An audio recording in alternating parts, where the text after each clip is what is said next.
Let me start with the fact that Social Security is the nation's #1 insurance program. The #1 insurance program that some on the other side call an entitlement. What's going on, guys? We've got some massive changes brewing in the world of Social Security, and the ripples might just feel like a tidal wave. Now, we've got whispers of stimulus checks, the all-new stimulus bill, and potential SSA boost. Now, it feels like we're on the edge of some groundbreaking updates, guys. Now, if you guys have been hunting for the hot off the press stimulus check update or any of the latest buzz on the SSA COLA, the SSI COLA, the SSDI COLA, you guys are in the right place. So our man, Devin Carroll, he has dropped some serious hints, but I got the scoop for you guys. From the anticipated Social Security increase for 2024, past Social Security increases for 2023, to the very essential Social Security reforms, everything is on the table, guys. Now, whether it's retirement benefits, the nitty-gritty of the SSA updates, or even a potential Social Security stimulus check, I got all of the Social Security news that you guys do not want to miss. So make sure you guys pay attention.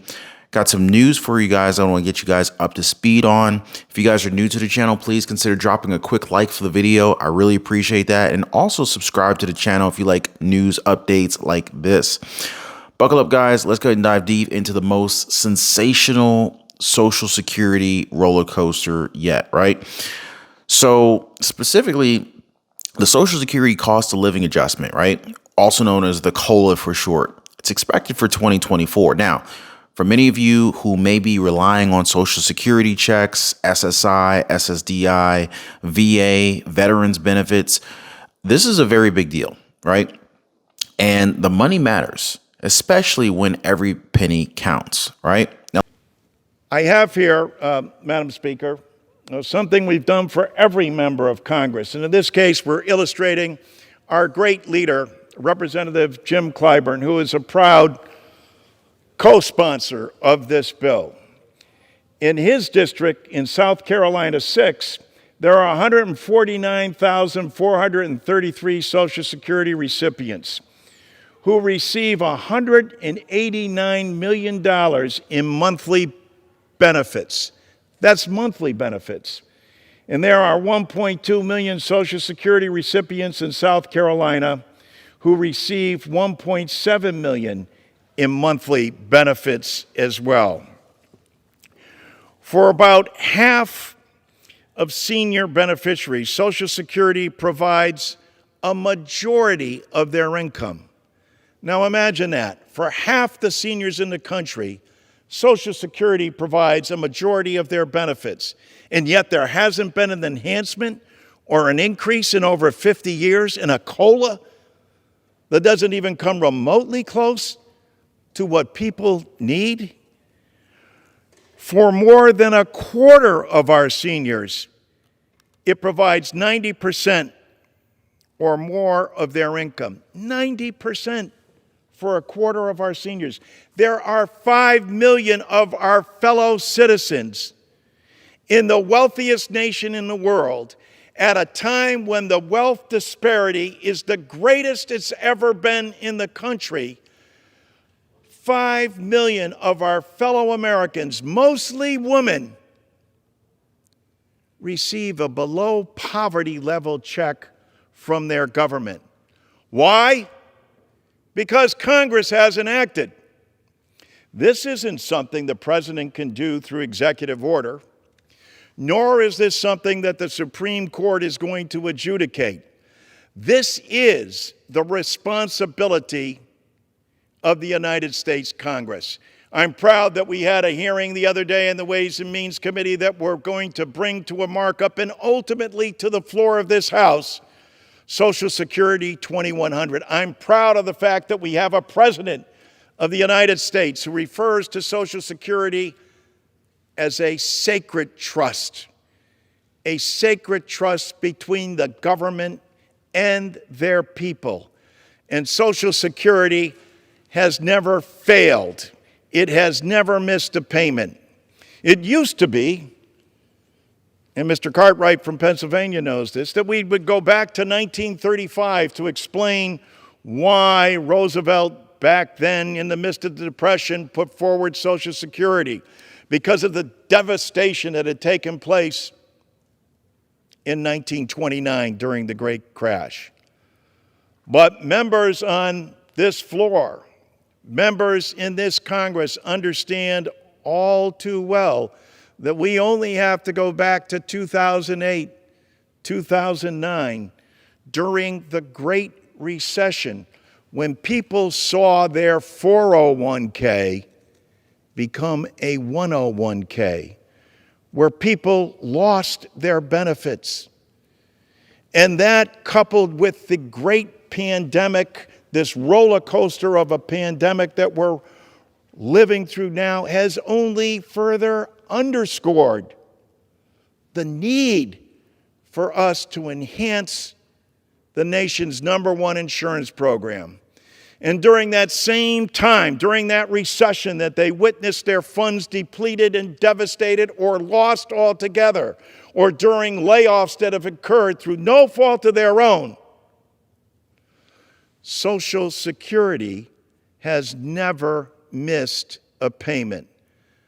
Not a pension payment, not a spousal payment, not dependent coverage, nor disability. It might surprise, Madam Speaker, some of our viewers and listeners that more veterans depend on Social Security disability than they do on the VA. And it's because Social Security provides these benefits, and especially for our veterans. People in this chamber and in the Senate take great pride of talking about our veterans on Memorial Day and on Veterans Day, and rightfully so, and saluting them and saying what a grateful nation they are. Well, if we're truly a grateful nation, that it's time that we end the more than 50 years of neglect and make sure that our veterans are able to get the benefits that they richly deserve without 5-month delays, and making sure that they have disability that they know that they can rely on, that works for the times that we are living through currently.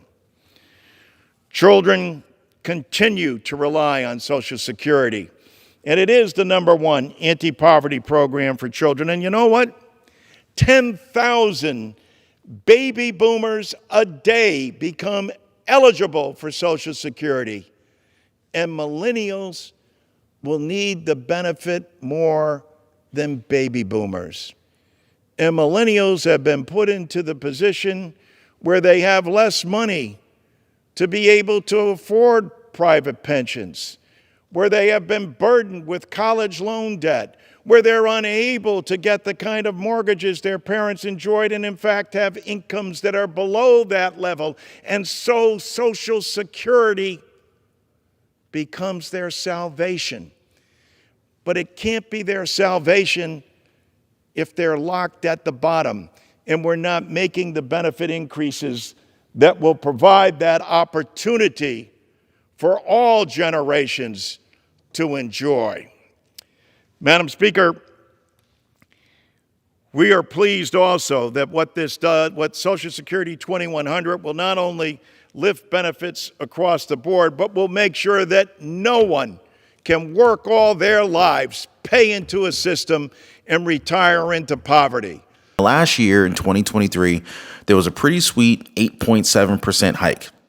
Now, of course, VA members, VA veterans, members who are receiving Social Security were very thankful to receive this, especially in the face of the greatest spike in inflation that we've seen in roughly the last 40 years. But brace yourselves, guys, because we're hearing chatter now for next year that it's going to be a smaller bump, closer to around 3%.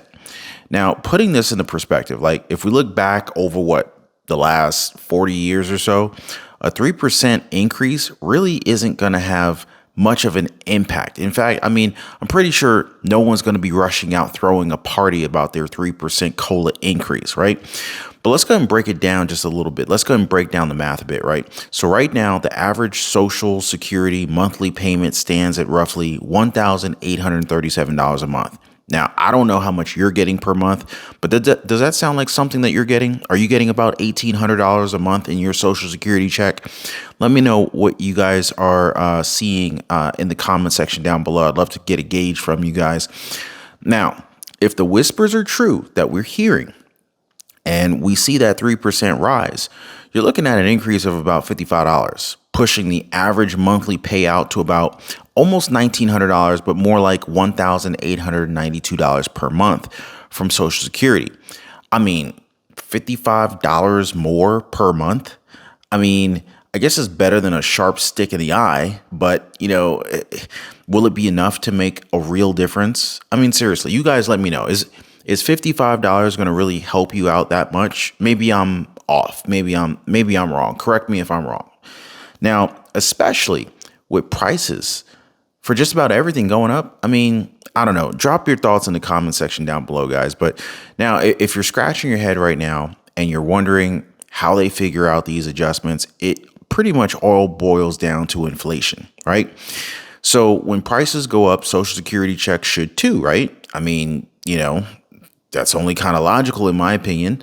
But here's the catch, guys. They only eyeball the inflation rates from July through September. So yeah, just those 3 months. It's wild. It's not my rule. It's their dumb rule. But whatever, these are the rules we got to play by. And they're looking at something fancy called the Consumer Price Index for urban wage earners and clerical workers, or the CPIW for short, right? But here's where it gets crazy, Yeah, CPIW. They have all these acronyms, but here's where it really gets dicey, right? A lot of people, including me, think that this CPIW thing, it really doesn't give the full picture. I mean, most of us have pretty much felt the pinch of rising costs for the first half of the year, right? But if inflation actually cools down by summer, that's pretty much all they're going to see, which could mean even smaller COLA bumps. Now, here's a bigger kicker, it's like a big kick in the pants, really. The CPIW that they're so hung up on, it doesn't even track how most retired people spend their money. Like, they assume that retirees just spend like 7% of their cash on healthcare. I mean, first of all, most people ain't even carrying cash anymore, but that's beside the point. So, I mean, come on. We all know that that's pretty much laughably low at this point, right? It's more like double that. And for some people, it's a whopping 30%. And you got politicians on both sides of the aisle, Democrats, Republicans. They know that the system's busted. And they keep talking about, switching from the CPIW to something else called the CPIE, which could probably be a little bit better for figuring out the COLA. But, as usual, Congress, Democrats, Republicans are fighting. They're dragging their feet, and they're getting stuck in the nitty gritty details about, bigger debates about the future of Social Security. Meanwhile, while Democrats and Republicans are duking it out, you got the average Joe and Jane getting the short end of the stick. So the big question now is, well, where does this leave us, right? Well, if you're a Social Security recipient, SSI, SSDI, VA recipient, veterans beneficiary, you're probably feeling the squeeze. I mean, heck, some reporters even say seniors are the only group seeing an increase in poverty recently. Isn't this crazy? And get this, guys, more and more people are literally having to pay taxes on their Social Security benefits, which just only adds lemon and salt solutions to the wound. I mean, you've worked all your lives. You've seen the FICA, FICA tax coming out your check, right? To no avail. And it's no secret that the system's got, all sorts of kinks to work out, putting it lightly. But I'll definitely keep an eye out. I'm going to keep an eye on the ground to, make sure I keep you guys posted, keep you guys up to date. But hey, don't be shy. Drop me some comments, drop me some thoughts down below. If you made it this far in the video, do me a quick favor, drop a quick like for the video. I really appreciate that. also consider subscribing to the channel. We're all in this together, guys, and I'm going to do my best to keep my community well taken care of, well informed. And till next time, guys, keep those pennies pinched.